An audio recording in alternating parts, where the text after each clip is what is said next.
Iran যদি পারমাণবিক বোমা বানায়, সৌদি আরবও বানাবে। এটি কোনো গোপন গোয়েন্দা রিপোর্টের দাবি নয়। সৌদি যুবরাজ মোহাম্মদ বিন সালমান নিজেই অতীতে এমন ইঙ্গিত দিয়েছিলেন। আর এখন যুক্তরাষ্ট্র ও সৌদি আরবের মধ্যে হয়েছে নতুন বেসামরিক পারমাণবিক সহযোগিতা চুক্তি। আনুষ্ঠানিকভাবে বলা হচ্ছে বিদ্যুৎ উৎপাদন ও শান্তিপূর্ণ গবেষণাই এর উদ্দেশ্য।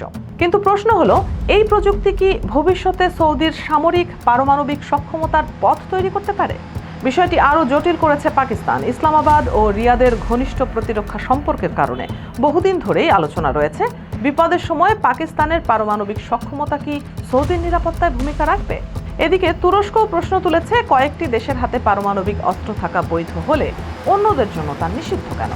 জাপান, দক্ষিণ কোরিয়া এবং ইউরোপের কিছু দেশেও এখন নিজস্ব পারমাণবিক প্রতিরক্ষা ব্যবস্থা নিয়ে আলোচনা বাড়ছে। কিন্তু আশ্চর্যের বিষয় হলো, পারমাণবিক অস্ত্র সাধারণত যুদ্ধ জেতার জন্য তৈরি করা হয় না।